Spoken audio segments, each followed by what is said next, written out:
मध्य प्रदेश को नए मुख्यमंत्री मिल गया, उनको बहुत बधाई, उनका अभिनंदन। बीजेपी में भी लगातार तीसरी बार से वो जो विधायक बन रहे हैं, जमीन से जुड़े हुए कार्यकर्ता हैं, उज्जैन से विधायक हैं और निश्चित रूप से जो यहाँ तक मध्य प्रदेश की यात्रा, विकास यात्रा चली है, इसको और आगे बढ़ाने की भूमिका उनकी रहेगी। बहुत खुशी की बात है। उन संघर्ष भी बहुत है। 1984 से सतत काम किया है भारतीय जनता पार्टी का, और हम विद्यार्थी परिषद के कार्यकर्ता के रूप में राष्ट्रीय स्तर तक काम किया है और सतत काम किया है। हाँ, बोला ना, मोहन यादव जी बहुत एक सरल स्वभाव के व्यक्ति हैं। तीसरी बार विधायक मध्य प्रदेश के थे और उनको ढेर सारी शुभकामनाएं देता हूं। और आज विधायक दल के नेता के नाते से हमने सबने मिलकर संकल्प किया, मेरे जैसे छोटे कार्यकर्ता को एक बड़ी जवाबदारी दी। मेहनत का फल मिला है, इतनी मेहनत करी है तो उसका फल दिया भगवान ने। भारतीय जनता पार्टी का ये तंत्र ही ऐसा है कि छोटे से कार्यकर्ता को बड़ी से बड़ी जवाबदारी देती, और हम सबकी ट्रेनिंग भी ऐसी होती कि इस आधार पर पार्टी जो काम दे दे उसको बहुत सहजता के साथ लेते हैं। निश्चित रूप से सबका आभार भी मानता हूँ।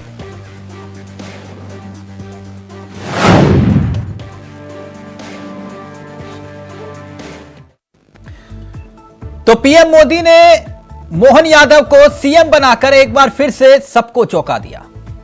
जिनके नाम पर चर्चाएं थी, उनसे कोई चेहरा सीएम नहीं बना। मध्य प्रदेश चुनाव के पहले से सीएम के लिए 8-10 नाम चल रहे थे। चुनाव के बाद भी कभी तोमर, कभी पटेल, तो कभी कोई और सीएम का उम्मीदवार माना जा रहा था। लेकिन लॉटरी लगी तो लॉटरी लगी, तीसरी बार के विधायक चुने गए मोहन यादव की। इस फैसले से पीएम मोदी ने 2024 के लिए यादव वोट बैंक को साधने का दांव खेला है। यानी मध्य प्रदेश में मुख्यमंत्री की कुर्सी कौन संभालेगा, इसको लेकर कई दिनों से जारी सस्पेंस खत्म हो गया।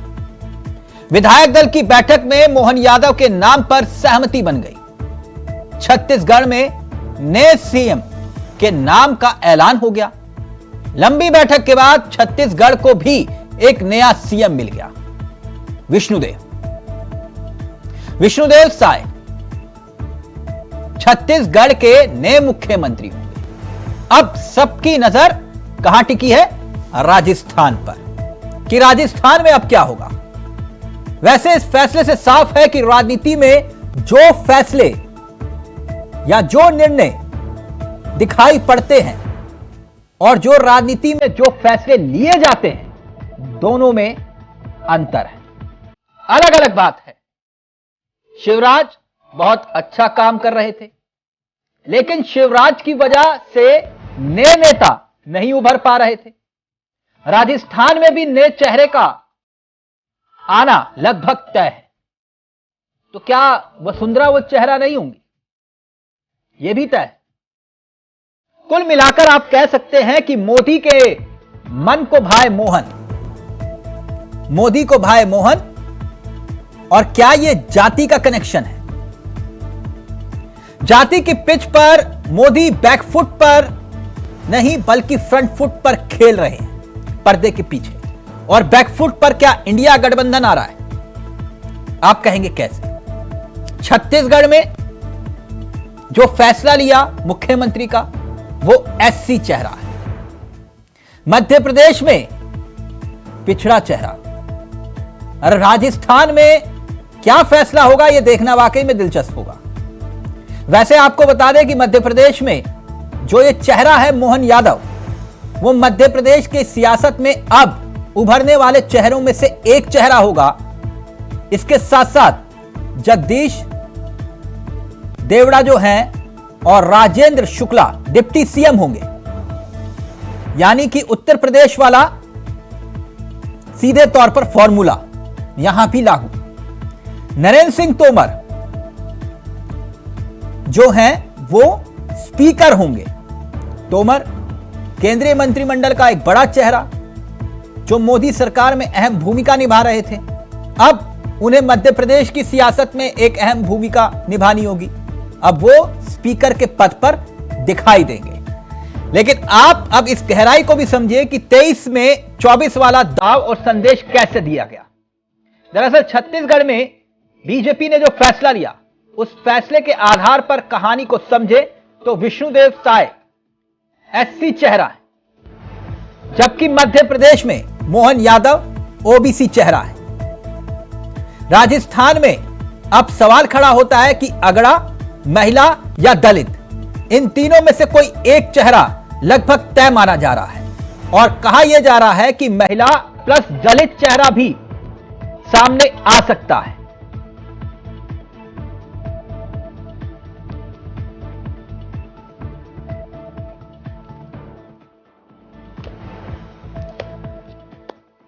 चलिए अब सीधा रुख करेंगे अपने मेहमानों की तरफ और समझने की कोशिश करेंगे कि आखिरकार सियासत की पिच पर इस फैसले के मायने क्या हैं।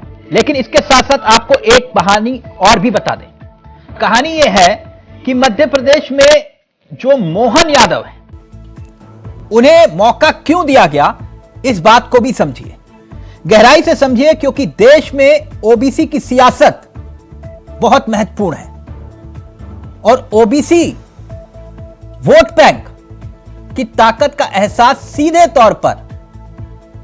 तौर पर जाता है।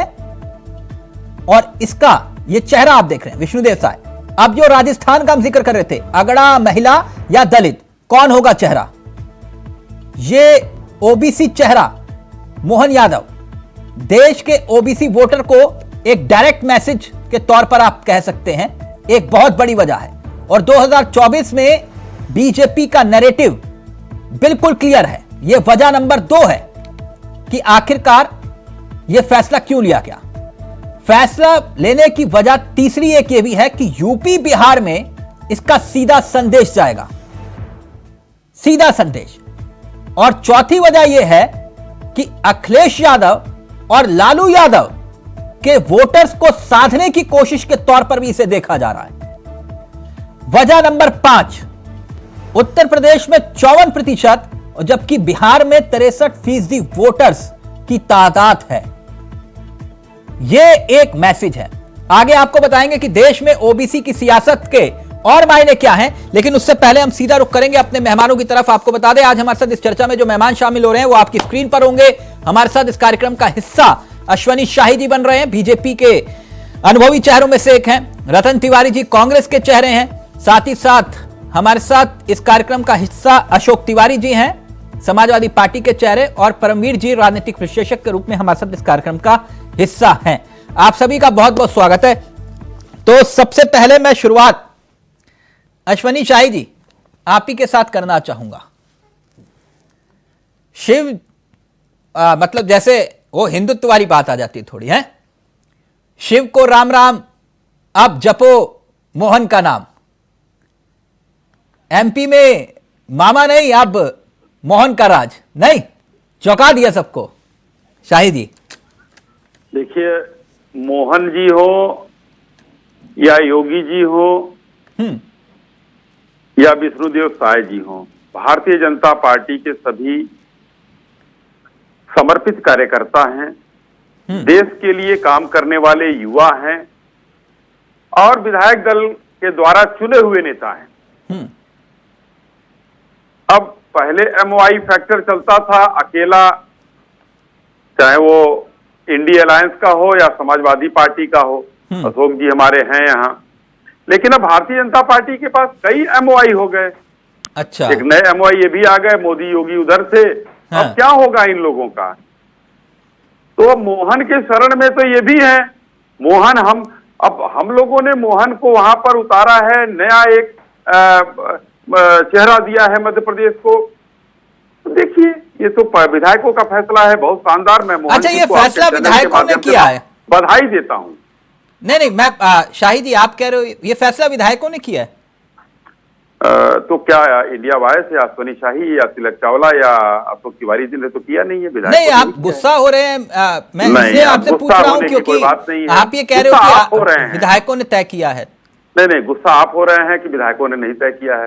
नहीं, भाई, मैंने तो अगर ये नहीं कोई कहा, एक आप कह रहे प्रभाव हो हो- विधायकों ने तय किया, तभी मैंने आपसे पूछा कि विधायकों ने तय किया।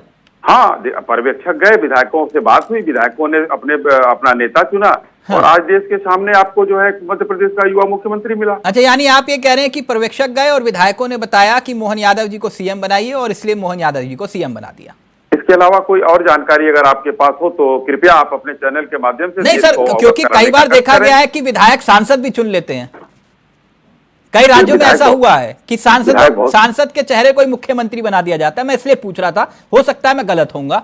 नहीं, अगर India wise Bharatiya Janata party, Samajwadi party और कांग्रेस चलाना चाहता हो तो भाई कुछ नया नहीं युक्ति शाही बता जी, दीजिए, वो मुझे पार्टी तो यही आप ही दिखता चलाइए, है। हमें चैनल चलाने दीजिए। लेकिन जी, एक बात जी। शाही जी, एक बात मैं आपसे जी। जानना चाह रहा था। ये तो बात बिल्कुल साफ हो गई कि एमपी के मन में मोदी, ठीक, और मोदी के मन में मोहन, मगर देश के शिवराज मन क्यों में- नहीं? जी, शिवराज देश क्यों के नहीं? मन में मोदी और देश के मन में मोहन, वहां के नहीं, मगर नेताओं के मन शिवराज में क्यों मोहन। नहीं? कोई तो वजह होगी ना, शिवराज क्यों नहीं? अब ये तो वहां के विधायकों से जाकर आपको चलना पड़ेगा, पूछना पड़ेगा। तो आप लोगों के पास तो चौथे स्तंभ हैं, आपके संवाददाता, आपके सूत्र बड़े महत्वपूर्ण हैं, ये आपको ज्यादा बढ़िया पता चलेगा। नहीं सर, नेता तो आपके है ना, शिवराज नेता तो है ना। तो हमने नहीं, तो एकदम हो सकता है शिवराज जी को और बेहतर जिम्मेदारी दी जाए। तो ये आपका हक बनता है प्रश्न उठाना, मगर भारतीय जनता पार्टी के फैसले को गलत ठहराना या उससे सवाल करना क्यों किया गया, ये उचित नहीं लगता है। आज नहीं, मैं गलत ठहराने वाला आज कौन होता हूं प्रदेश सर? को मैं तो सिर्फ ये पूछ रहा था कि एमपी के मन में मोदी, मोदी जी के मन में मोहन, और शिवराज क्यों नहीं? क्योंकि 163 सीटें जिस चेहरे के आधार पर आपने जीती, तो शिवराज तो चेहरा थे ना, मैं इसलिए आपसे पूछ रहा हूं। नहीं, अभी तक तो आपके चैनल पर जब चुनाव में मैं बैठता था तो आप शिवराज जी का नाम नहीं लेते थे। आप तो ये कहते थे शिवराज जी को किनारे कर दिया, मोदी जी के चेहरे पर चुनाव लड़ रहे हैं। आज अचानक शिवराज जी का चेहरा आपको याद आ रहा है, ये कैसे हो गया? अच्छा, तो मैंने कहा था कि शिवराज जी का नाम मत लो। अश्वनी शाही जी, आज क्यों इतना मेरे ऊपर आप नाराज हो रहे हैं? कहाँ नाराज हैं सर, आपके सवाल का जवाब दे रहा हूँ। नहीं, मैं तो सिर्फ यही जानना चाह रहा हूं कि शिवराज जी क्यों नहीं? आपको कुछ तो वजह लगती होगी ना कि शिवराज जी इस वजह से नहीं। लाडली बहना, 163 सीटें, इतना बड़ा चेहरा, तो वो चेहरा ना होना थोड़ा सा इसलिए। हाँ, ये देखिए, ये पार्टी के फैसले होते हैं और इस पार्टी के फैसले को कोई जरूरी नहीं है कि हम मीडिया के सामने चीजों को हर चीज बताते चलें। ये कुछ चीजें रहने दीजिए, जो राजनीति करने वालों को करने दीजिए। और राजनीति में आप लोग सवालों में रहिए तो ज्यादा अच्छा है। राजनीति में जाएंगे तो फिर गड़बड़ होगा, क्योंकि ये पार्टी राजनीतिक पार्टियां राजनीतिक फैसले लेती हैं। तो आप मोहन के मन में मोदी या मोदी के मन में मोहन, इसका सवाल करेंगे तो ये तो मोहन जी बताएंगे या मोदी जी बताएंगे। नहीं, मुझे वो कुछ तस्वीरें पहले वायरल हुई थी, वो तस्वीरें शिवराज सिंह चौहान जी की, आपको याद होंगी, नदी किनारे बैठे हुए कलम लेकर कहीं है। और इसलिए मैंने पूछा कि आखिरकार जो है, क्योंकि पहले पार्लियामेंट्री बोर्ड से छुट्टी हुई उनकी, याद होगा आपको, शिवराज सिंह चौहान की पार्लियामेंट्री बोर्ड से छुट्टी हुई और अब सीएम की कुर्सी से छुट्टी हो गई, विदाई हो गई। तो मैं इसलिए आपसे पूछ रहा था, और कोई ज्यादा वजह नहीं थी। बहुत अब मुलायम सिंह यादव जी को तो धक्का देकर मंच से हटा दिया गया था। हाँ। इन्होंने जो है कांग्रेस के नेहरू खानदान के जो युवा तुर्क हैं, इनको इस्तीफा देना पड़ा था।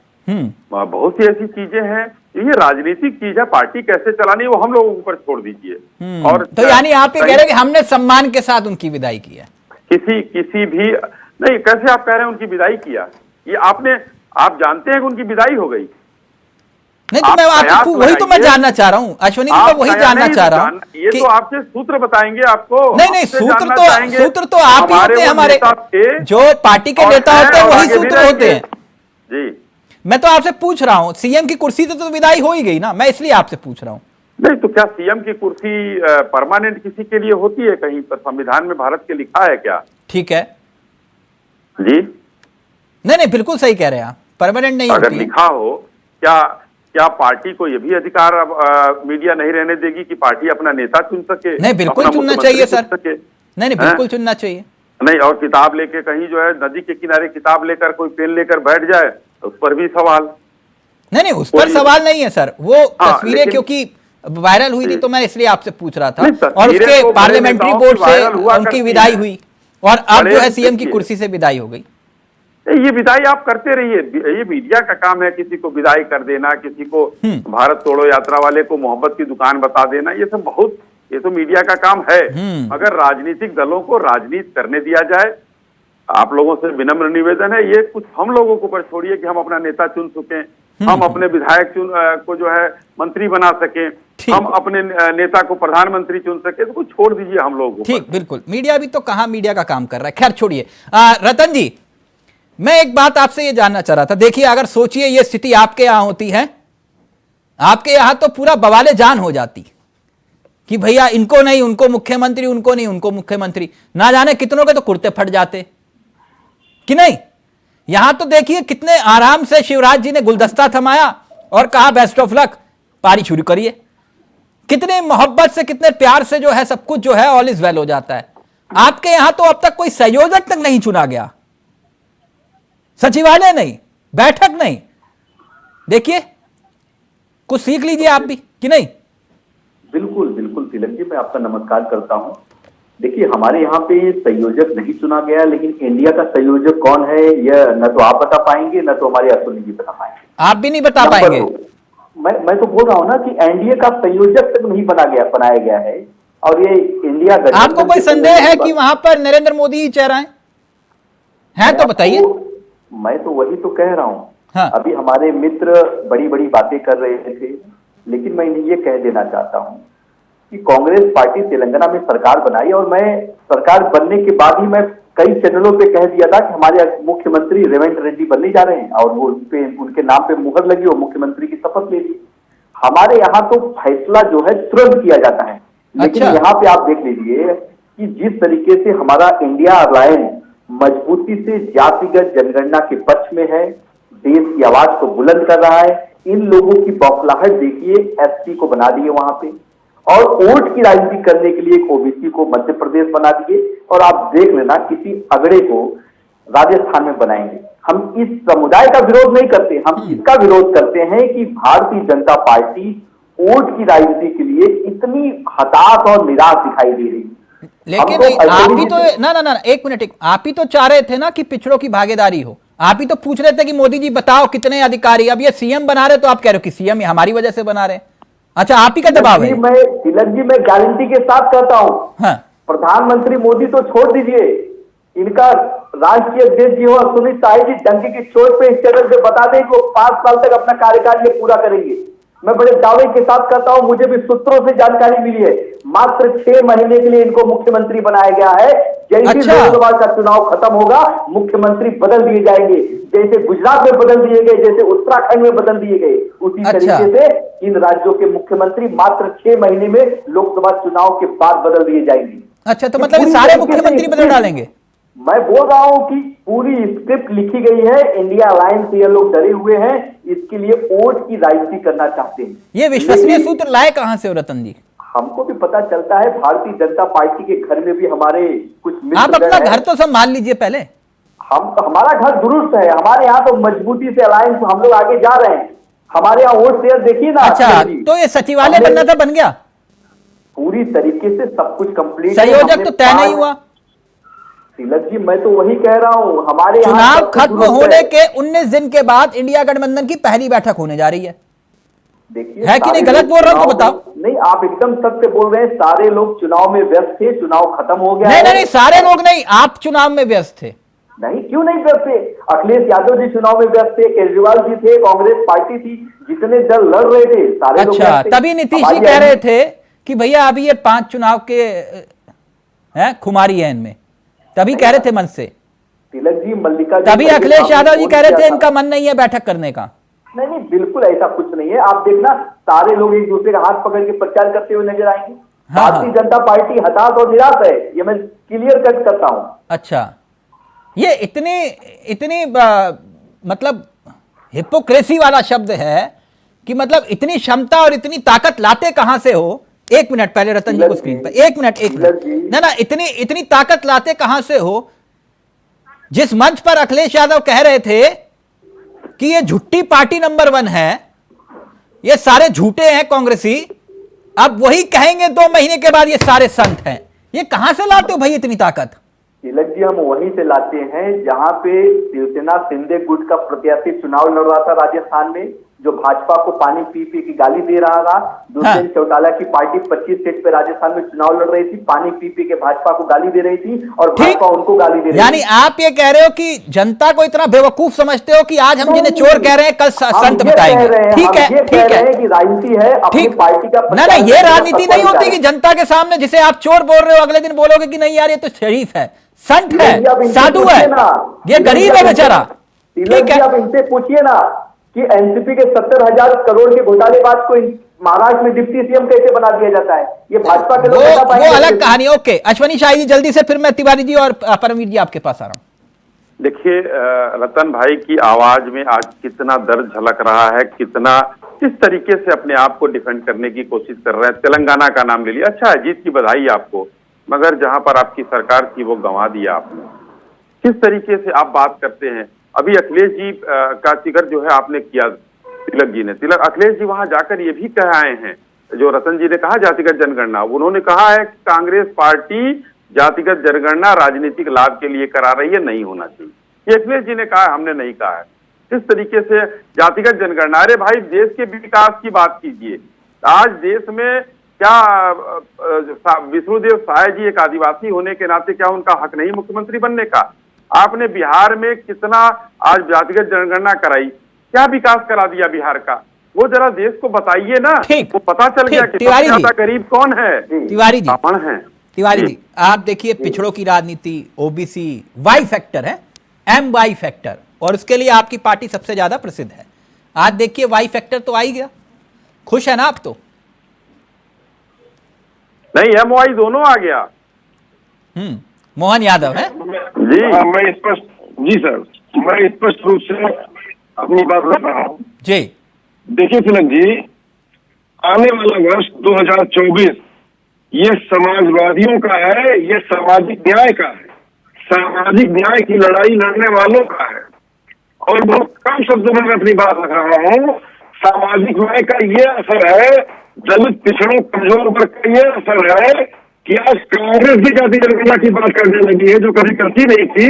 और आज मोदी जी भी जो है धीरे धीरे क्या कर रहे हैं, पूरा देश दिखावा ही कर रहे हैं। तिवारी जी आपके ऑडियो में दिक्कत आ रही है, मैं दोबारा कनेक्ट करवा रहा हूँ, प्लीज कनेक्ट करिए तिवारी जी को। परमवीर जी, किस नजरिए से देखा जाए ये जो फैसला लिया है ओबीसी यादव, एक सियासी संदेश देने की कोशिश? हाँ, सियासी संदेश तो जो रहेगा तो आप पता चलेगा 2024 के चुनाव में। जी तिवारी जी आ रहा हूँ जी, मेरी आवाज आ रही है, मैं जरूरी बात कहने जा रहा था। जी तिवारी जी 1 मिनट आ रहा हूँ आपके पास, 1 मिनट। परमवीर जी अपनी बात जल्दी से पूरी करिए। ये डेमोक्रेसी की, लेकिन एक हेल्दी डेमोक्रेसी की निशानी जरूर है। देखिए हो क्या रहा था, 1947 के बाद से हम डायनास्टिक डेमोक्रेसी के अंदर घूम रहे हैं। तमाम राज्यों में कहीं कोई परिवार है तो कहीं कोई नेता थे या कहीं कोई रजवाड़े परिवार थे, जिनका तय होता था कि अगर ये पार्टी आएगी तो यही सीएम बनेंगे। ये दोनों चेहरे ऐसे आए हैं जो लगा है कि भाई नॉर्मल आदमी भी इतने बड़े पद तक पहुंच सकता है। इससे पहले शिवराज सिंह चौहान जी के बारे में भी सारा दिन टीवी पे चला, तो मैंने वहां भी देखा, वो भी बहुत निचले स्तर से उठे थे पार्टी में से। तो ये तो अच्छी डेमोक्रेसी की निशानी है, डेमोक्रेटिक जीत की बात है। रही बार बार बात की जाती थी कि जातिगत जनगणना हो और सबका समान अधिकार मिले, ये तो अब आप देखिए लगातार जब ये बात चल रही थी ना, तो उसके लेकिन ऐसा हो नहीं रहा था, बातों बातों में चल रहा था। अब तमाम तरीके के रेनबो कहते हैं ना, एक 7 रंगों का इंद्रधनुष बनता है, तो समाज के हर कोने से बड़ा आदमी वहां पहुंच रहा है लगातार। तो ये अच्छी हेल्दी डेमोक्रेसी की निशानी है। और तीसरी बात, एक स्ट्रांग नेतृत्व, किसी भी पार्टी में अगर नेतृत्व खत्म कर दिया जाएगा कि नेतृत्व केवल नेता के इर्द गिर्द घूमेगा, तो पार्टी का पतन होना तय होता है। वो आज 10 साल लग जाए या 5 साल लग जाए, लेकिन नेतृत्व की जब दूसरी लाइन तैयार होती है, दूसरी पंक्ति में भी खड़े हैं लोग कि आगे बढ़ के लीड कर सकते हैं, तो तजुर्बा चाहिए होता है। नहीं, ये मोहन यादव वाला जो फैक्टर है, आपको क्या लगता है कि इसका सियासी मैसेज क्या है? तिलक जी, ये बहुत सोच समझी हुई चाल है, चाल कहूंगा या पॉलिटिक्स में कहते हैं स्टेप होता है। ये आपके बिहार के ऊपर भी, आपके यूपी के ऊपर भी और हरियाणा के ऊपर भी बहुत बड़ा असर डालने वाली है चीज। क्योंकि जहां तक यादव को बोला जाता है कि यादवों के पिछड़ेपन की बात की जाती है कि उनको समाज में आगे लाना है, तो कुछ परिवारों का ही ज्यादा उत्थान हुआ इस राजनीति के तहत। लेकिन एक साधारण किसी परिवेश से किसी तीसरे यादव का आ जाना, ये एक नई बात थी। तो ये अच्छा संदेश है। और यादव समाज की, जैसे अगर मैं वैसे करना नहीं चाहूंगा इस बात, क्योंकि भारत है, हम भारत के नागरिक हैं, तो उसमें कोई अगड़ा पिछड़ा नहीं है, मतलब अगड़ा पिछड़ा जाति के तौर अच्छा, पर तो नहीं मतलब है। आप ये कह रहे हो कि इसमें जातिगत कोई एंगल मत तलाशो। तिलक जी मैं नहीं देखना चाहता, क्योंकि मैं अच्छा, आप नहीं देखना चाहते, लेकिन हकीकत तो है ना। आपके देखने ना देखने से क्या मतलब, लेकिन हकीकत है कि जातिगत आधार पर भी फैसले लिए जाते हैं और राजनीति में नहीं लिए जाते, तो फिर हम ये कहेंगे कि भैया हम तो जानकर भी मूर्ख बन रहे हैं, तो ये गलत बात है कि नहीं? तिलक जी ऐसा नहीं है, देखिए देखने का नजरिया है। अगर यादव तो एक बात देखिए ना, किसी और की, जैसे बार बार आ रहा था माधवराव सिंधिया जी का नाम आता था बार बार, अगर वैसा निर्णय कोई लिया जाए तो सोचा जा सकता था। आप ये कह रहे हो ओबीसी यादव वाला कोई फैक्टर नहीं है इसमें? ओबीसी यादव वाला फैक्टर नहीं है। 3 बार के विधायक थे, कैबिनेट के मंत्री थे वहां से, तो मुझे जैसे शिवराज सिंह चौहान जी आए थे निकल के पार्टी के ग्रास रूट से, मेरे को तो वैसे ही दिखाई देता है कि ऐसे ही नेता को चुना गया है। यानी आप ये कह रहे हो कि ओबीसी यादव वाला फैक्टर नहीं है, लेकिन अभी इसका भी मैं एक आंकड़ा रखूंगा। खैर, तिवारी जी आप जुड़ गए। तिवारी जी आप बताइए, ये कह रहे थे कि रतन तिवारी जी अगर हम मुद्दा ना उठाते तो ये मोहन यादव जी को तो मुख्यमंत्री बनाते नहीं, हमारी वजह से मुख्यमंत्री बने, क्रेडिट हमें जाना चाहिए। जी जी, सच्चाई ये है तिलक जी जी कि 2024 की जो लड़ाई है वो सीधे सीधे भाजपा को और एनडीए को सामाजिक न्याय से लड़ना है। इन्होंने सामाजिक न्याय को जितना पीछे कर दिया है, जिस तरह से पिछड़ों का, दलितों का, कमजोर वर्ग का, और यहाँ तक कि जिस तरह हक मारा गया है, और सारे के सारे लोग आज मोदी जी को हटाने के लिए नहीं, सामाजिक न्याय तो राहुल गांधी लड़ रहे हैं ना, तो फिर इसमें दिक्कत क्या है? आपको बताना चाहता हूँ सर कि जो सामाजिक न्याय की लड़ाई लड़ने वाले लोग यूपी बिहार से, यूपी में माननीय नेताजी, अब माननीय राष्ट्रीय अध्यक्ष अखिलेश यादव जी जो लड़ाई लड़ रहे हैं, परचम लहरा रहे हैं, उसी वजह से कांग्रेस को भी जो है झंडे तले आना पड़ा है, और कांग्रेस को भी सामाजिक न्याय की। तिवारी जी मैं समझ नहीं पा रहा हूँ, एक मिनट तिवारी जी, ये लड़ाई तो राहुल गांधी फ्रंट पर आके लड़ रहे हैं ना सामाजिक न्याय की, जिससे आप बात कर रहे हैं। आज आप राहुल गांधी को देख रहे हो, राहुल गांधी कल कहाँ थे? कल तो राहुल गांधी की पार्टी खिलाफत कर रही थी सामाजिक न्याय की, जो है जाति जनगणना की। आज माननीय राष्ट्रीय अध्यक्ष अखिलेश यादव जी हैं, हमारे जो है इसके आइकॉन है, हमारे जो है आप बिहार से देख लीजिए, जो है तेजस्वी है और जो है नीतीश जी हैं। हाँ। तो ये जो लोग हैं, तो मतलब ये राहुल गांधी जी जो है उसको क्या मानूं फिर मैं? राहुल गांधी जी एक तरह से अनुकरण कर रहे हैं, वो देख रहे हैं कि सामाजिक न्याय को साथ लिए बगैर। अच्छा, यानी आपके मुद्दे पर झड़पने की कोशिश कर रहे हैं? हाँ, लड़ाई नहीं लड़ी जा सकती है, तो हाँ। भी उनका स्वागत करता हूँ, मैं स्वागत करता हूँ कि देर आए दुरुस्त आए, कम से कम जाति जनगणना की बात तो करने लगे। नहीं तो फ्रंट पर आके वही तो कर रहे हैं हर मंच पे। अरे मैं आपको बता रहा हूँ, वही आपको दिखाई दे रहे हैं, लेकिन सारा काम तो राष्ट्रीय अध्यक्ष माननीय अखिलेश यादव जी ने पीडीए का जो नारा दिया है वो माननीय राष्ट्रीय अध्यक्ष यादव जी ने, जैसे अखिलेश जी खुद कह रहे हैं कि एनडीए को पीडीए हराएगा, तो वही मैसेज आएगा, वही मैसेज उसी पे कांग्रेस भी उसको थोड़ा नकल करती है। तो मेरे कहने का अर्थ यह है कि भाजपा भी आज उसी मुद्दे पर जाओ अपने को जो है झुकाते हुए एक दिखावा कर रही है। मैं दोनों तिवारी जी के पास जा रहा हूं, एक मिनट। तिवारी जी ये बात क्लियर करिएगा, कांग्रेस वाले तिवारी जी पहले ये बात क्लियर करिए जो वो कह रहे हैं कि भैया ये अखिलेश यादव की वजह, आप कह रहे थे नहीं हमारी वजह से ये बनाया गया इनको यादव जी को, वो ये कह रहे कि नहीं ये तो हमने मुद्दा उठाया है। एक मिनट पूछिए, देश भर जानता, आप भी जानते हैं, क्यों नहीं जानता इस चीज को? नहीं, मैं वही क्लियर करना चाह रहा हूँ ना कि आपने कहा कि अखिलेश यादव ही वो चेहरा है। एक मिनट, अभी विश्वास प्रताप सिंह की मूर्ति का अनावरण हुआ, माननीय राष्ट्रीय अध्यक्ष अखिलेश यादव जी गए तमिलनाडु में। नहीं ऐसे तो मूर्ति का अनावरण आप बीपी सिंह की भी करके आए हो। एक मिनट रुकिए ना। हाँ, तो वही रतन तिवारी जी क्लियर करिए, ये कह रहे हैं राहुल गांधी ने मुद्दा झड़पने की कोशिश की है, असली चेहरा तो अखिलेश यादव है। एक मिनट रतन तिवारी जी, नहीं बात तो ठीक है उनकी कि जात पर ना बात पर, इंदिरा जी की बात पर मोहर लगेगी हाथ पर, ये आपका नारा था। ये बात पूरे देश छिपी नहीं है, रतन जी क्या बताएंगे इसमें? नहीं तो एक मिनट रुकिए ना, रतन जी को बोलने का मौका तो दीजिए सर, आपके सहयोगी हैं, आपके सहयोगी है, उनको भी ये मानना चाहिए कि हाँ पहले ऐसा था। सर आपके गठबंधन के बड़े पार्टनर हैं, इनके बिना गठबंधन संभव नहीं है। एक मिनट रुकिए ना। और आज की डेट में भाजपा भी उसी वजह से डरी हुई है। सर एक मिनट रतन जी को बोलने तो दीजिए सर। आज दिखावे के लिए ही, लेकिन मजबूरन जो है ऐसा करना पड़ रहा है उनको। हाँ, पहले ये वाला मसला क्लियर करते हैं, फिर मैं अश्वनी जी और परमवीर जी के पास। रतन जी पहले ये क्लियर करिए कि ये कह रहे राहुल जी नहीं अखिलेश यादव ही है। अब देखिए, तो तिवारी जी समाजवादी पार्टी के प्रवक्ता है, तो जाहिर सी बात है वो अपने नेता की तारीफ करेंगे, अपने नेता की बात करेंगे। लेकिन यह मुद्दा राहुल गांधी जी ने बड़े मुखरता के साथ, बड़े मजबूती के साथ सदन के अंदर उठाया है। अखिलेश जी नेता विपक्ष उत्तर प्रदेश के हैं, उत्तर प्रदेश में अपनी बात रख सकते हैं, अपने नीतीश जी बिहार में अपनी बात रखते हैं, लेकिन सदन के अंदर अगर मजबूती से पूरे देश में अगर कोई आवाज उठा रहा है तो राहुल गांधी जी है, वो पूरा देश जानता है। नहीं मतलब कहना क्या चाह रहे हैं आप, अखिलेश यादव क्या राष्ट्रीय स्तर के नेता नहीं है? देखिए, अखिलेश यादव जी बड़े नेता हैं, उत्तर प्रदेश में उनका जनाधार है, लेकिन राहुल गांधी जी इस देश के सबसे बड़े नेता हैं, इनको नकारा नहीं जा सकता। ये अशोक तिवारी जी जानते होंगे। अशोक तिवारी वो कह रहे हैं कि आपके नेता सिर्फ जो है उत्तर प्रदेश के नेता हैं, राहुल गांधी राष्ट्र के नेता। मुझे 1 सेकंड का समय दीजिए सर। हाँ। इनसे रतन जी से हमारी तरफ से पूछिए, राहुल गांधी ने स्वयं अपनी गलती स्वीकार की है कि पहले हमारी पार्टी जाति जनगणना की बात नहीं करती थी, सामाजिक न्याय की बात नहीं करती थी। तिवारी जी, मैं डिनाई नहीं कर रहा हूँ, मैं आपकी बात को डिनाई नहीं कर रहा हूँ, मैं तो यह कर रहा हूँ कि राहुल गांधी जी ने इस मुद्दे को आवाज को पूरे देश और दुनिया में उठाया है, सदन के अंदर रखा है और पूरे देश में शोर मचा के राहुल गांधी ने जोर शोर से आपकी वकालत की है सदन में।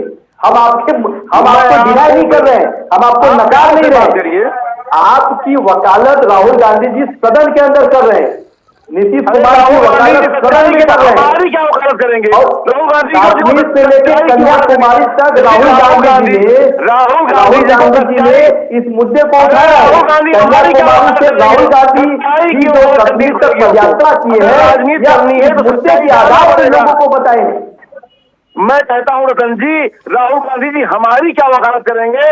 सच्चाई को मानना ही पड़ेगा, हर किसी को मानना पड़ता है एक न एक दिन। आज मोदी जी को भी जो है सोचना पड़ रहा है, दिखावा ही कर रहे हैं, लेकिन दिखावा करके जो है उनको भी दिखाना पड़ रहा है कि इनको बना रहे हैं, उनको बना रहे हैं। आप दिखावे के आदमी, जब कंट्रोल उनका है, हर कंट्रोल करते हैं, कुछ भी नहीं कर रहे हैं, न पिछड़े के लिए न दलित के लिए, सबका हक मारा जा रहा है। जनता दे रही है, महंगाई, बेरोजगारी, ये खाली जाति के मुख्यमंत्री आवाज नहीं है, वो पूरे देश में गूंजती है।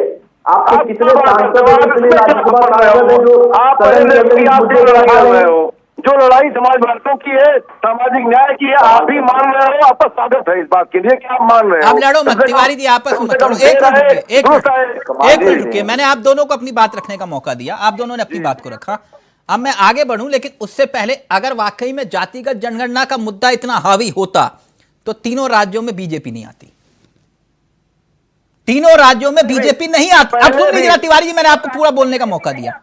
आप लोगों ने हर मंच पर, हर चौराहे पर, हर रैली पर आपने सिर्फ यही कहा, जैसे आप कहते थे ना राफेल राफेल राफेल, फिर आपने कहा चौकीदार चौकीदार चौकीदार, आपने कहा जीएसटी जीएसटी जीएसटी, अब आप कह रहे हो जातिगत जनगणना, वही एक माला, जातिगत जनगणना। हर चौराहे पर, हर मंच पर, हर रैली में आप लोगों ने एक ही बात को दोहराया, जनता ने कहा कि भैया वोट वहां। तो फिर मैं इसे क्या मानूं? खैर वो एक अलग पहली हो जाएगी। आप लोगों ने अपनी बात रखी, रतन जी कह रहे हैं कि राहुल गांधी ही नेतृत्व कर रहे हैं, आप कह रहे हो अखिलेश यादव ही नेतृत्व कर रहे हैं, बात खत्म हुई। तिलक जी, आप एक अच्छे एंकर हैं, हमें भी 1 मिनट समय दीजिए, आपकी बात का जवाब दे दूं कम से कम। मैं मुझे मेरा समय बनता है इस समय, आपने बोला है। प्लीज जल्दी से, प्लीज जल्दी से। हाँ, जल्दी से बोल रहा हूँ। सच्चाई ये है कि कांग्रेस ने गलतियां की हैं मध्य प्रदेश में, वही मैसेज उड़ा है और वही मैसेज जाकर के सामाजिक न्याय के लोगों के कदम रुक गए हैं। आज जब अखिलेश जी के लिए ऐसी बातें बोली जाएंगी, सामाजिक न्याय की जो लड़ाई लड़ रहा है उसके लोग कहीं न कहीं से कदम रुकेंगे, और आज उसी की मरम्मत करने के लिए मोदी जी अपना कदम बढ़ा रहे हैं। आज मरम्मत करना चाहते हैं, जबकि मोदी जी ने बहुत तरक्कियां की हैं। नहीं, आप ये कह रहे हैं कांग्रेस की गलती है, इंडिया गठबंधन की हार है ना। जमानत नहीं बचा पाए समाजवादी पार्टी, कभी नहीं आएंगे। आज पीडीए हराएगा एनडीए को, और 24 में हमारी सरकार गठबंधन की सरकार बनेगी, कोई ताकत नहीं रोक सकती है। नहीं रतन जी, 1 मिनट, वो जमानत नहीं बचा पाए वो बात ठीक है, लेकिन अपना एक उनका जनाधार रहा है, ठीक है, इस तरह अपमानित नहीं करना चाहिए आप लोगों को, कुल मिला के ये है। मैं आपके चैनल पे कई बार मैं बोला हूँ, आपके ही चैनल पे बोला हूँ कि अखिलेश यादव समाजवादी पार्टी के नेता एक चीज बता दें जहाँ पे वो चुनाव जीत सकते हैं। हमारे यहाँ पे तो सर्विस किया गया था कि समाजवादी पार्टी की एक भी सीट नहीं आएंगे, और मध्य प्रदेश में हमारा इनका अलायंस नहीं था, वो अपनी ताकत से लड़ रहे हैं, हम अपनी ताकत से लड़ रहे हैं। जनता का जो जनादेश मिला हम सबको जुटा कर स्वीकार करते हैं। हम इंडिया अलायंस के लोग मिलकर हम लोकसभा चुनाव में बढ़ रहे हैं, आगे जा रहे हैं, कोई दिक्कत नहीं है। बिहार में नीतीश जी, तेजस्वी जी है, ममता बनर्जी जी बंगाल में है, आज तमिलनाडु में स्टेलिन है, सारे लोग मिलकर कांग्रेस भी साथ में है। और कांग्रेस के साथ में रहना चाहिए। अगर भाजपा को हराने के लिए गंभीर है तो साथ में रहना। एक मिनट तिवारी जी एक मिनट अब इस चैप्टर को यहीं क्लोज करते हैं। ठीक, आप लोग जिस फॉर्मूले के आधार पे चल रहे हो ना, आपने कहा कि कांग्रेस एक साथी है, ठीक है, लेकिन ऐसा साथी भी नहीं कि नीतीश कुमार उत्तर प्रदेश आए और बोले कि बनारस से शुरुआत करूंगा लेकिन कांग्रेस उसमें भागीदार नहीं होगी। ठीक, कौन होंगे? अखिलेश यादव साथ होंगे और फिर कह रहे हो कि भैया कुर्मी और यादव वोटर जोड़ लेंगे और फिर सत्ता। एक मिनट सर, सब समझ में आ रहा है तिवारी जी, एक मिनट रुकिए ना, एक मिनट रुकिए। अश्वनी शाही जी, ये जो बात परमवीर जी समझा रहे थे, जितना मैं समझ पाया, उदाहरण के तौर पर मैं कुछ आंकड़े आपके सामने रख रहा हूं। ये जो OBC vote bank, Yadav vote bank वाली पहली है, आंकड़ों के जरिए समझे तो ज्यादा बेहतर होगा। उत्तर प्रदेश में ओबीसी वोटर्स की अगर तादाद देखें, ये आपके सामने चल रहा है, प्लीज अगर इसको फुल फ्रेम दिखा पाए, करीब 54% से ज्यादा उत्तर प्रदेश में वोटर हैं, 54% से ज्यादा ओबीसी और 10% यादव, ये वाला। अब इसके बाद बिहार का हम जिक्र करें तो बिहार में यह आंकड़ा आता है 63% के पार और यादव का आता है 14% के पार।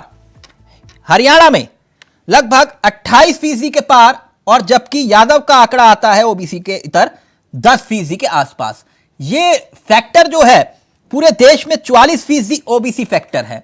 तो क्या मैं वाकई में, क्योंकि आपने जो फैसला लिया, अश्वनी शाही जी प्लीज स्क्रीन पर, शाही जी आपने जो फैसला लिया छत्तीसगढ़ उदाहरण के तौर पर, विष्णुदेव साय एससी चेहरा है, अब मध्य प्रदेश में मोहन यादव ओबीसी चेहरा है, राजस्थान में आप तो कह रहे थे कि भाई आप जातियों की सियासत नहीं करते, लेकिन फैसला तो उसी आधार पे आप भी ले रहे हैं।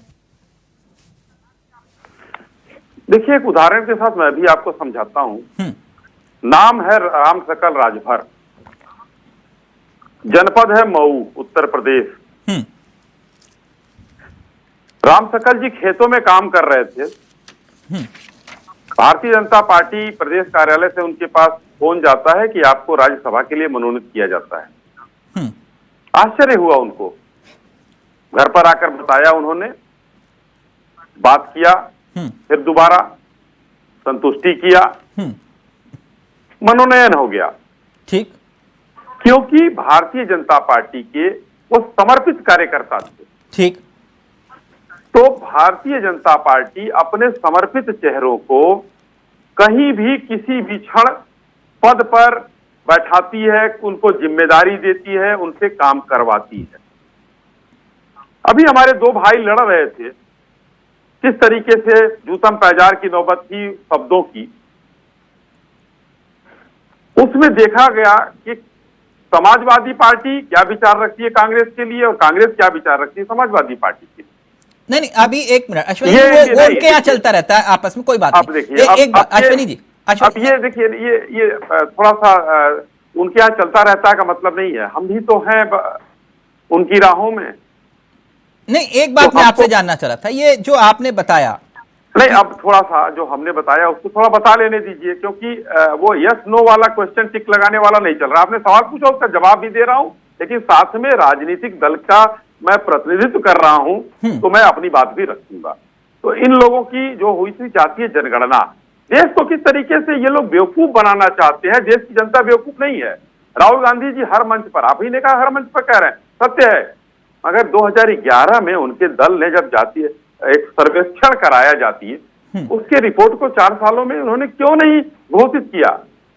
कर्नाटक में आज कह रहे हैं ना कि जिसमें हम सरकार में आएंगे हम कराएंगे, कर्नाटक में उन्होंने पिछली सरकार ने, उनके जब कांग्रेस की सरकार थी, तो सेंसेक्स कराया था। अब तो उनकी सरकार है, क्यों नहीं कर रहे हैं। शाही जी, देश जानना चाहता है जातिगत जनगणना पर बना रहे हैं ये लोग। शाही जी एक मिनट, शाही जी पहले एक बात क्लियर कर लेते हैं। आपने कहा कि ये लोग जातियों के आधार पर सियासत कर रहे हैं, जो कि हम नहीं कर रहे, यही कहना चाह रहे हैं ना आप? हम अपने, देखिए आप ये बात आप कह रहे हैं, मेरी पूरी बात को आ जाने दीजिए। जातियों के नाम लेकर ये लोग कर रहे हैं, हम अपने कार्यकर्ताओं को आगे बढ़ा रहे हैं। उसमें हम न जाति देखते हैं न पंथ देखते हैं। हमने दानिश अंसारी को भी बनाया, हमने राम सकल राजभर को भी बनाया, हमने मोहन यादव जी को मुख्यमंत्री बनाया। मैं आप ही की बात क्योंकि अशोक तिवारी जी मुस्कुरा रहे हैं, फिर मैं आप ही के पास आ रहा हूं अशोक जी, लेकिन एक बात उत्तर दीजिए। मैं कुछ नाम ले रहा हूं, अनुप्रिया पटेल, ओपी राजभर, संजय निषाद, ये कह रहे हैं जातिगत जनगणना करवाओ। ये क्या कर रहे हैं? और क्या ये जाति के आधार पर सियासत नहीं करते? वो भारतीय जनता पार्टी के अंदर के हिस्से हैं या बाहर का है? सहयोगी दल तो आप ही के हैं। सहयोगी दल है। भारत में लोकतंत्र है, अभिव्यक्ति की आजादी में तो कांग्रेस के नेता तो ये अभिव्यक्ति की आजादी फिर विपक्ष के नेताओं के लिए नहीं है शाहिद? नहीं, प्रधानमंत्री जी को नीच और पता नहीं क्या क्या अभिव्यक्ति की आजादी में कहा जाता है। कुछ ऐसे लोग कहते हैं, देखिए सर, विक्टिम कार्ड नहीं, मैं आपसे सिर्फ ये पूछ रहा हूं कि ये जो आपके सहयोगी पार्टनर्स हैं, अनुप्रिया पटेल, संजय निषाद, ओपी राजभर, ये क्या कर रहे हैं? कौन विक्टिम कार्ड कौन खेल रहा है? मैं सुन नहीं, आप कह रहे हो कि ये बोलते हैं। मैं सिर्फ सवाल जाति के आधार पर सियासत की कर रहा हूं ना सर। ये क्या जाति के आधार पर सियासत नहीं करते हैं ये चेहरे? ये क्या कार्यकर्ताओं को अगर समायोजित अगर करना हो तो अशोक तिवारी जी जो है किसी तिवारी को समाजवादी पार्टी का अध्यक्ष बनवा कर दिखा दें। जातिगत की बात करते हैं, समाजवादी पार्टी का अध्यक्ष उस प्राइवेट लिमिटेड कंपनी में कोई नहीं हो सकता। तो परिवारवाद इन पार्टियों में नहीं, जिन पार्टियों का मैंने जिक्र किया। हाँ, ये परिवार कौन से किसका आपने जिक्र किया? अनुप्रिया पटेल क्या परिवारवाद? वो हमारे सहयोगी दल हैं ये लोग। अच्छा, ये सहयोगी पार्टी तो इनका दल है। ओपी राजभर की पार्टी में जो हो रहा है परिवारवाद नहीं है वो अपने पार्टी की बात जाने, भारतीय जनता पार्टी उनका सहयोग ले रही है। हमको ओके, अशोक तिवारी पहले आप फिर परमवीर जी आ रहा हूं आपके पास। भारतीय जनता पार्टी को उनकी आवश्यकता नहीं, ये मत बोलिए ना, आप लोग कहते हो सब मिलकर कि भैया हम जातियों की सियासत करते ही नहीं है, और यही प्रमाण है। देख लीजिए परमवीर जी, जिसका जिक्र मैं कर रहा था, आप कह रहे थे कि नहीं ये फैसला जातियों के आधार पर नहीं होता। देंगे तो मैं शांत हो जाता हूँ। नहीं अश्वनी जी, आप क्यों शांत होंगे सर? मैं शांत हो जाता हूँ। नहीं शाहिद जी, आप क्यों शांत होंगे सर? पहला मौका तो आप ही से बातचीत शुरू हुई है ना सर, क्योंकि परमवीर जी कह रहे थे कि जातियों के आधार पर फैसले नहीं होते हैं। मैं तो सिर्फ उसी थ्योरी का जिक्र कर रहा था कि ऐसा कौन सा राजनीतिक दल है जो जातियों के आधार पर फैसले नहीं लेता। हम तो सबका साथ सबका विकास की बात करते हैं, इसीलिए सदन के अंदर दानिश अली को गाली देते हैं ना। कौन गाली देता है दानिश अली को? रमेश बिधूड़ी आपका ही सांसद। महुआ मोइत्रा ने जो गाली दिया था, रमेश बिधूड़ी को गाली दिया था, वो नहीं सुनाई दिया आपको? महुआ मोइत्रा ने जो गाली दिया था समझ में आ गया उनको? को आपने तो सस्पेंड कर दिया। करना पड़ेगा, करना चाहिए। के साथ क्या हुआ? उस पर नहीं किया। रमेश बिधूड़ी के साथ क्या हुआ? मोइत्रा ने प्रमोशन दिया गया, काम किया था, इसलिए सस्पेंड हुई। महुआ मोइत्रा ने आपके जो बॉस है, नरेंद्र मोदी जी के बॉस है, अडानी का नाम ले लिया था। उस अडानी के नाम लेने से आप लोग चिल्ला गए और उनको सदन के बाहर फेंक दिए। नहीं समझ में आएगा। रमेश बिधूड़ी जो एक चुने हुए सांसद को गाली देता है, इतनी गंदी गंदी गाली देता है, मारने की धमकी देता है, कटवा कहता है, मुल्ला कहता है, आतंकवादी कहता है, उग्रवादी कहता है, उसके ऊपर कार्रवाई नहीं होती। खत्म हो गए। सबका साथ सबके विकास की तो आपने धज्जियां उड़ा दी। पप्पू ही पनौती है, ये बता दिया देश ने। रतन जी विषय मत भटकाइए, एक मिनट विषय मत भटकाइए। सबका साथ सबके विकास की बात किए नहीं, सबका साथ एक मिनट रुकिए ना सर। सबका साथ सबका विकास सबका विश्वास दिखाई दे रहा है आपके और तिवारी जी के बीच में। रुकिए एक मिनट रुकिए। पहले अशोक तिवारी जी या फिर परमवीर जी, पूरा वक्त आपको। बोलिए अशोक जी, क्या कहना चाह रहे थे? देखिए तिलक जी, मैं ये स्पष्ट रूप से अपनी बात कहना चाहता हूँ कि भारतीय जनता पार्टी ने पिछड़ों के साथ और दलितों के साथ और कमजोर वर्ग के साथ अन्याय किया हुआ है लगातार। उत्तर प्रदेश में 69,000 शिक्षक भर्ती घोटाले के लोग लगातार आंदोलनरत रहते हैं, उनको नौकरियां नहीं मिल रही हैं। आज आरक्षण के का जो कोटा होता है उसके हिसाब से न्याय नहीं किया जा रहा है। लगातार ये समाज में मैटर चला गया जा चुका है। आज एक दिन एक विषय रहता है ना। एक मिनट, विषय आज ये है कि ये जो फैसले लिए गए हैं उसमें क्या आज पिछड़ों को जो उनका है, जो उनका गुस्सा है पिछड़ों का, जो इनसे दूर जा चुके हैं पिछड़े दलित अल्पसंख्यक से लेकर कमजोर सवर्ण, उसको दिखाने के लिए ये लीपा पोती के लिए बनाया गया है। यहाँ पर खाली 2-3 लोगों की चलती है, खाली काट के उल्लू बैठा दिए जाते हैं पदों पर। इनका कुछ चलता ही नहीं है, कुछ चलता ही नहीं है। और जो है खाली ये दिखावा किया जाता है कि इनको बनाया गया, उनका बनाया गया। चलता सब ऊपर से है, आदेश ऊपर से आता है, नीचे कार्यान्वयन करना पड़ता है। पिछड़ों का, दलितों का जो हक मारा गया है पूरे देश में, उससे एक लहर है जिसमें पिछड़ा दलित अल्पसंख्यक महंगाई की मार झेल रही जनता और जो है जितने भी लोग हैं बेरोजगार, ये सब इनको हराने जा रहे हैं, इनका सत्ता पलट करने जा रहे हैं। अब कोई भी इनका रिपेयरिंग कोई भी तो ये उसका एक लीपापोती कर रहे हैं, दिखा रहे हैं कि हम इनको कर रहे हैं, उनको कर रहे हैं, जबकि ये लोग खाली बैठाए जाएंगे। जो आदेश आएगा वही काम करेंगे। हमारे समाजवादी पार्टी हो या नीतीश कुमार जी हो या तेजस्वी जी हो या जो भी है। एक छोटा सा होमवर्क दूं तिवारी जी आपको, तिवारी जी एक छोटा सा होमवर्क देता हूं जी, बताइए। अन्यथा मत लीजिएगा जी। आपके उत्तर प्रदेश में पार्टी के प्रदेश अध्यक्ष कौन है? जी नरेश उत्तम पटेल जी। आप 50 लोगों से जाके उनका नाम पूछिएगा। अरे ये आपकी अपनी बात हो सकती है, किससे पूछेंगे? नहीं, मैं सिर्फ आपको छोटा सा होमवर्क दे रहा हूं सर। 50 लोगों से जाके उनका नाम पूछिएगा। आप कह रहे हो ना इनके यहाँ पर एक व्यक्ति फैसला लेता है। आज का विषय आप देखिए अशोक जी, आप पर्सनल हो गए सर। मैं तो सिर्फ एक छोटी सी आपको सलाह दे रहा था कि छोटा सा होमवर्क कर लीजिए। पटेल जी तो बहुत बड़े नेता है। नहीं, मैं तो मान रहा हूं सर। आप 50 लोगों से जाके पूछिए कि हमारे प्रदेश अध्यक्ष का नाम बताइए। आज समाजवादियों का ये हालत हनक है कि एक छोटा सा कार्यकर्ता भी निकल जाए अगर तो उसके भी 50 लोग हैं। अशोक जी, अभी मुझे तिवारी जी बता रहे थे कि जमानत जब्त हुई थी इनकी मध्य प्रदेश में 0.45% वोट मिले थे आपको, नोटा से भी कम। कि वो क्या मिला क्या नहीं मिला, हनक का ये हालत है उत्तर प्रदेश में। मैं हनक की बात कर रहा हूँ, आपकी लहर की बात कर रहे हैं। ये तो लहर की बात कर रहे थे। सरकारें नहीं बनती हैं, सरकारें बनती और बिगड़ती हैं उत्तर प्रदेश से। ठीक है, अच्छा ठीक है सर। मोदी जी की कुर्सी हिल रही है आज ठीक है, ओके। आपने कहा कि यूपी से ही तय होता है कि सरकार किसकी बनेगी, बहुत अच्छी बात। ठीक है परमवीर जी, अब आपके पास आना चाहूंगा। परमवीर जी, उनकी ताकत है कि आज उनको बनाने के लिए मजबूर होना पड़ रहा है इस तरह से। और परमवीर जी आप 1 मिनट, हो गया तिवारी जी, हो गया 1 मिनट। ये मैसेज, ये फैसले जो छत्तीसगढ़ और मध्य प्रदेश में लिए गए, राजस्थान में भी क्लियर कट है कि संदेश क्या देने वाली है बीजेपी? प्रदेश से हिले हुए हैं आज मोदी जी। आज उत्तर प्रदेश को अच्छा सर, आप प्रधानमंत्री बन गए, बात खत्म करिए ना अशोक जी, अब बात खत्म करिए। रुकिए परमवीर जी, परमवीर जी का ऑडियो प्लीज। पार्टियों को भी समझनी होगी सर, और प्रवक्ताओं को भी समझनी होगी। जनता मूर्ख नहीं है। हम ऊंचे स्वर में एक ही बात को लगातार बोलते रहे कि हम आने वाले हैं, फिर वो मुंह की खानी पड़ती है, दिक्कत हो जाती है चीजों में। आज का दिन बहुत इंपॉर्टेंट है। मध्य प्रदेश में एक चीफ मिनिस्टर नए नियुक्त होते हैं, भारतीय जनता पार्टी के होते हैं। एक देश की बहुत बड़ी पार्टी है बहुजन समाज पार्टी, यूपी की बहन जी की पार्टी है, कांशीराम संस्थापन थे उसके।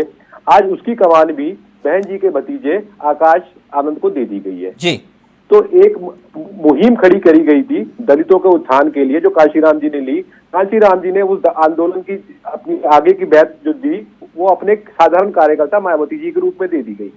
लेकिन आज क्या हुआ ये, और ये तमाम भारत की तमाम पॉलिटिकल पार्टी जो एक परिवार से केंद्रित है, चाहे जम्मू कश्मीर से लेकर तमिलनाडु तक जाइए, वहां पर तय होता है कि अब ये है, अब ये है, अब ये है। तो इस बीच में जो भाजपा कर रही है ना, मैं एज ए पॉलिटिकल कमेंटेटर की तरीके से बोलूंगा, भाजपा को हराने वाला नहीं मिलेगा साहब कोई।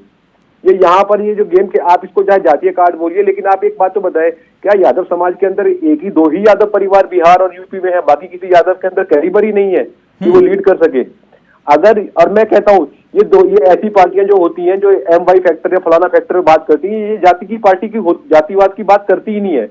ये कहाँ कहते हैं? अगर कहीं आपने सुना है लालू जी को कहते हुए कि जो यादव लड़का बड़ा होशियार निकलेगा उसको MP बनाऊंगा, फिर उसको CM बना दूंगा या PM बना दूंगा? या कभी सुना हो आपने समाजवादी पार्टी में से कि यादवों का कोई लड़का बहुत होशियार निकलेगा तो वो अगला राष्ट्रीय अध्यक्ष होगा? नहीं कहते भाई। वो साफ साफ कह रहे हैं कि आप हमें वोट तो हमें बनाओ और हम ये तुम्हारे लिए करेंगे। तो वो जातिवादी पार्टी नहीं है। जातिवादी पार्टी भाजपा हो सकती है जो ना साधारण आदमियों को उठाकर बना देती है CM, फिर कहने के लिए कि ये तो नजरबट्टू है, ये तो ऊपर से आदेश आएगा। भाई ये देश है, अगर कोई एडमिनिस्ट्रेशन भी चलता है, DM SDM को कहते हैं तभी तो SDM काम करते हैं। अब ये थोड़ी है कि आप कह दो कि SDM का तो काम ही कुछ नहीं है, जो है DM है। भाई अब नियुक्ति तो वहां देनी पड़ेगी ना। तो अच्छा संदेश जा रहा है साहब। ये देखिए, ये आंखें खोलने का बात है ये इस समय, कि एक पार्टी लाइन में दूसरा नेतृत्व की कड़ी अगर पार्टी में नहीं होगी तो खत्म हो जाएगा मामला। और ये होता था। अगर आप देखिए रूसी क्रांति में रशिया के अंदर कम्युनिस्ट क्यों फेल हुए? क्योंकि ले देके एक स्टालिन रह गए थे। जो स्टालिन है बस वही है। हाँ। इंदिरा गांधी जी के टाइम पर बात होती थी, इंदिरा इज कांग्रेस, कांग्रेस इज इंदिरा। तो जैसे इंदिरा जी हटी कुर्सी से, जैसे भी मतलब ये दुनिया है, कुछ भी हो सकता है, तो क्या कांग्रेस की दुर्दशा हुई? तो मुझे लगता है कि सेकंड इन लाइन जो कमांड होती है वो जरूर होनी चाहिए अगर कागज सत्ता में बने रहना है। ठीक, अशोक तिवारी जी जल्दी से आप, फिर मैं अश्वनी जी को पूरा वक्त दूंगा। बोलिए अशोक जी, क्या कहना चाह रहे थे? बहुत संक्षेप में, भारतीय जनता किसी को कोई नैतिक पद देते, आपका ऑडियो नहीं आ रहा अशोक जी, अशोक जी आपका ऑडियो नहीं आ रहा। दलितों के अब इसकी काट क्या है? देखिए रतन जी, जो फॉर्मूला, जो आधार आपने उठाया, जातिगत जनगणना, ठीक है, वो आपस में आप लोग तय कर लीजिए कि अखिलेश यादव का मुद्दा है या फिर राहुल गांधी का मुद्दा है, लेकिन आपने वो मुद्दा उठाया, लेकिन जनता ने बीजेपी को वोट किया ना, तो अब आगे क्या? यहां से भी तो आपको नई रणनीति बनानी होगी, अगर जाति के आधार पर ही अगर आप सियासत को केंद्रित कर रहे हैं तो, कि नहीं? यहां तो मोदी जी ने एक और लकीर खींच दी कि आओ अब। तिलक जी, हमारा राष्ट्रीय अध्यक्ष तो महादलित है, हम जाति की बात नहीं कर रहे हैं, हमने तो लगातार देश के मुद्दे की बात की। बुरा तो नहीं मानोगे तिवारी जी? नहीं, हमने इस देश के किसानों की बात की, इस देश की आपने कहा कि हमारे अध्यक्ष तो दलित हैं। हम तो बार बार कह रहे हैं कि हमारे जो अध्यक्ष है वो महादलित मुख्यमंत्री जी बने हैं तेलंगाना के, उन्होंने मैडम जी के पैर छुए, दलित आपके अध्यक्ष के भी पैर छू लेते, क्या हो गया? बिल्कुल, उनका भी सम्मान करते हैं, उनका भी पैर छूते हैं, लेकिन वो महिला है। अच्छा, महिला है, हमारे यहाँ महिलाओं का सम्मान होता है। अच्छा, ठीक है। तो तिलक जी, हमारे यहाँ जातिगत जनगणना की बात तो हम कर ही रहे हैं, और दूसरी बात, हम लगातार पिछले 10 सालों से इस देश की वकालत कर रहे हैं, महिलाओं की, किसानों की, मजदूरों की, सभी लोगों की वकालत कर रहे हैं। हम तो बार बार सरकार से पूछ रहे हैं और बोल रहे हैं कि आप युवाओं को रोजगार दीजिए, महिलाओं को सम्मान दीजिए, किसानों की आय दुगना कीजिए, महंगाई को कम कीजिए। और तिलक जी, हम ये भी तो पूछ रहे हैं कि आप राजस्थान में 450 का सिलेंडर दे रहे हैं, तो आप गुजरात में भी दे दीजिए, महाराष्ट्र में भी दे दीजिए, उत्तर प्रदेश में भी दे दीजिए। ठीक, अश्वनी जी का फ्रेम सही करिए। हमारी जो बातें हैं वो लगातार हो रही है। अश्वनी जी बताए ना कि आप 450 का गैस सिलेंडर देने जा रहे हैं ना, वादे ठीक है, लेकिन ये जो जाति आधारित सियासत आपने केंद्रित की पूरे देश में, उससे एक संकेत देने की कोशिश की है ना। पीएम मोदी ने जो फैसला लिया, जैसे आप लोग कहते हैं कि बीजेपी का मतलब पीएम मोदी और मोदी का मतलब बीजेपी, तो ये फैसला तो वहीं से गया ना। अब आप इसके सामने कौन सी लंबी लकीर खींचेंगे कि भैया एक चेहरा तो आपने ओबीसी दे दिया, एक एससी दे दिया? मैं एक लाइन में क्लियर करूंगा तिलक। अश्वनी जी का फ्रेम सही करिए। 2004 में शाइनिंग इंडिया का नारा चल रहा था, इस देश की जनता ने उस शाइनिंग नारा के उखाड़ के फेंक दिया था। अब 2024 का लोकसभा चुनाव है, इनके जितने इनके कार्ड हैं, सारे के कार्ड धरे के धरे रह जाएंगे और इंडिया अलायंस की सरकार बनेगी, हमारे गठबंधन का मुख्य प्रधानमंत्री बनेगा। आपने 2017 उत्तर प्रदेश के चुनाव के वक्त भी यही बात बोली थी, मुझे याद है, और 19 में भी कही थी, 22 में भी कही, और अब 24 में भी यही बात दोहरा है। खैर कोई बात नहीं। तिवारी जी जल्दी से आप पहले, फिर मैं अश्वनी जी का फ्रेम आ गया, अश्वनी जी के पास जा। देखिए, बहुत संक्षेप में अपनी बात रखता हूँ। भारतीय जनता पार्टी अपॉइंटमेंट करते हैं या किसी पर, ये साबित कि वो हितैषी है। आपके ऑडियो में दिक्कत, ओके। अश्वनी जी, कुल मिला के एक बात क्लियर हो जाए कि ये जो मध्य प्रदेश वाला फैसला जिसने पूरे देश को चौंका दिया, जैसे है मास्टर स्ट्रोक आप लोग कह रहे हैं, ये शिवराज जी के चेहरे पर मध्य प्रदेश में चुनाव लड़ा गया या फिर नहीं? मध्य प्रदेश में आपने शायद नारा नहीं सुना भारतीय जनता पार्टी का, वहां कमल के निशान पर चुनाव लड़ा गया था। नहीं, आपका नारा मेरे को याद है, एमपी के मन में मोदी। तो फिर ये सवाल तो शायद नहीं बनता है, बाकी अगर आप कर रहे हैं तो उसका जवाब आप मैं दे रहा हूं। हाँ, तो मतलब शिवराज जी के चेहरे पर चुनाव नहीं था। भारतीय जनता पार्टी ने माननीय मोदी जी को सर्वमान्य नेता मानते हुए कमल के निशान पर मध्य प्रदेश, राजस्थान, छत्तीसगढ़, तेलंगाना और मिजोरम का चुनाव लड़ा था। नहीं, शिवराज जी चेहरा नहीं थे ना उस चुनाव में। मतलब शिवराज जी हमारे नेता हैं। नेता है, चेहरा का क्या मतलब है? शिवराज जी हमारे नेता हैं। ठीक है। अब एक बात और मैं आपसे जानना चाह रहा हूं, इसी आधार पर राजस्थान में भी क्लियर है कि महारानी का पत्ता कटना तय है? अब ये तो विधायक दल निर्णय लेगा। अच्छा, मतलब विधायकों को तय करना है जी, क्योंकि एक बात हुई ना कि भाई सबसे ताकतवर सीएम शिवराज जी की छुट्टी हो सकती है, तो फिर तो कुछ भी हो सकता है। देखिए, बहुत आप लोगों ने, विपक्ष ने बहुत कहा था, यहाँ पर उत्तराखंड में भी ऐसे हुआ था, हमारे सीएम बदले गए, गुजरात में भी सीएम बदले गए हमारे, पूरी गुजरात में तो लगभग सरकार बदल दी गई। उस समय भी आप लोगों ने बड़ा कयास लगाया। गुजरात में किस तरीके से प्रचंड बहुमत से सरकार बनी, उत्तराखंड में रिवाज टूटा। अच्छा, आप शिवराज क्या करेंगे, क्या लगता है आपको? जी, शिवराज क्या करेंगे आप? शिवराज जी हमारे नेता हैं, और हो सकता है उनको कोई और बड़ा दायित्व दिया जाए। और बड़ा दायित्व दिया है, बहुत अच्छी बात है। अच्छा, वो चलते चलते सर, ये मसला बहुत गंभीर था, ये चलते चलते इसका भी उत्तर दे दीजिएगा ये सर 450 रुपए का सिलेंडर जो जीते हुए राज्यों में कब से मिलने लगेगा और क्या ये योजना पूरे देश में लागू होगी? देखिए, हम लोगों ने जो वादा किया है, हम अगर हमारे एजेंडे की बात कीजिए, भारतीय जनता पार्टी के एजेंडे की बात कीजिए, हाँ। हमने अपने एजेंडे का लगभग सब काम किया है। हाँ। राम मंदिर हमारे एजेंडे में था, सुप्रीम कोर्ट से बन नहीं गया। नहीं, मैं सिलेंडर की बात कर रहा हूं। 370 हटाया। अरे सुनिए तो भाई, नहीं, राम मंदिर वाला विषय अलग है, ये गैस का सिलेंडर वाला विषय अलग है। जवाब जाने दीजिए सर, जवाब जाने दीजिए, निवेदन है आपसे। 370 हटाने की बात थी, 370 हटाया। हाँ। हमने 3 तलाक का हमारा था, हमने 3 तलाक हटाया। हाँ। वो कानून लगाए हम। हाँ। लेकिन ये सब मुद्दे हमारे एजेंडे में थे और हमने हटाया। तो आज जो संकल्प पत्र में हमने लिखा है, हम उस पर भी काम करेंगे। नहीं, कहा तो ये भी क्या था कि 35 रुपए का पेट्रोल मिलेगा और गैस का सिलेंडर। हमारे कौन से संकल्प पत्र में है, जरा दिखा दीजिएगा, अपनी टीम से कहिएगा, आप रिसर्च करते हैं, वो संकल्प पत्र मेरे सामने लिखिएगा जहाँ 35 रुपए का। नहीं, संकल्प पत्र में नहीं, नेताओं ने कहा। नहीं, संकल्प पत्र में जो था, मैं उसकी बात कर रहा हूँ। अच्छा, ठीक है। बाबा रामदेव, आप जानिए, हम पार्टी की बात कर रहे हैं, आज रामदेव पर मत जाइए। अच्छा, ठीक है। अश्वनी जी, ये 450 रुपए का सिलेंडर देश में मिलेगा या सिर्फ राजस्थान के लिए योजना या एमपी के लिए? 600 का तो हम आज भी दे रहे हैं। उज्ज्वला योजना में 600 का सिलेंडर दे रहे हैं।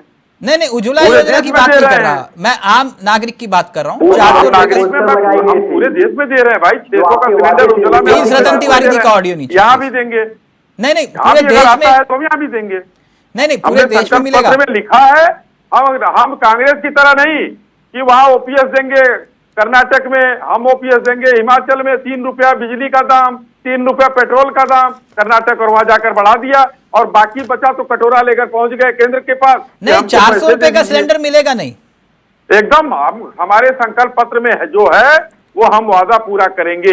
राजस्थान, छत्तीसगढ़, एमपी में, मतलब पूरे देश हम में वादा, जहां भी हमने वादा किया है उस वादे को पूरा किया है। अच्छा, मतलब एमपी की जगह एमपी की जनता कुछ और है और देश की जनता कुछ और है, वो आप समझिएगा। जब हमने जहां वादा किया वहां पूरा करेंगे। अच्छा, एक बहुत गंभीर विषय आपने उठाया था, ये ओपीएस को लेकर अब क्या होगा फिर? ओपीएस एक बहुत बड़ा मुद्दा है, क्योंकि अब आप कह रहे हैं कि हम प्रचंड जीत से आए हैं, तो फिर ओपीएस को लेकर आप लोग क्या करेंगे? और इन राज्यों में लागू करने की बात हमने कहा है कि किसी राज्य में लागू करने के लिए? जी सर, हाँ, भारतीय जनता पार्टी ने कहीं कहा है संकल्प पत्र में? कोई है घोषणा पत्र हमारा जो जारी होता है कि ओपीएस लागू करेंगे? हम तो एनपीएस भी दे रहे हैं। नहीं, तो ओपीएस को लेकर फिर वो जो कर्मचारी, सरकारी कर्मचारी, वो क्या करेंगे? कांग्रेस को करना चाहिए ना, कांग्रेस करे। कांग्रेस ने कहा था, कांग्रेस कर रही है।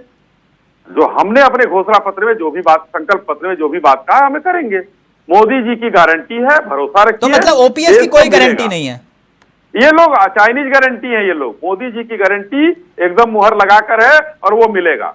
तो फिर ये जो सरकारी कर्मचारी, नमूना पूरा देश देख चुका है। राम मंदिर 370, नहीं, राम मंदिर 370, मैं सिर्फ बात ओपीएस की कर रहा हूं सर आपसे। ओपीएस नहीं, हम तो मोदी जी की गारंटी की बात कर रहे हैं। मैं ओपीएस की बात कर रहा हूं, आप मोदी जी की गारंटी। एकदम, अगर ओपीएस हमने गारंटी दिया होगा तो ओपीएस होगा, नहीं दिया होगा तो विचार किया जाएगा, देखा जाएगा क्या होता है। ठीक है, देखा जाएगा। ठीक है, okay, thank you so much, बहुत बहुत शुक्रिया परमवीर जी, रतन जी और अश्वनी शाही जी, अशोक तिवारी जी, आप सभी का बहुत बहुत शुक्रिया। तो ये सियासत है और सियासत में संदेश बिल्कुल साफ है। पीएम मोदी ने एक बार फिर से सबको चौंका दिया। मोहन, यानी कि आप कह सकते हैं कि एमपी के मन में मोदी और मोदी जी के मन में मोहन, ये सियासत है। नमस्कार, जय हिंद, जय भारत।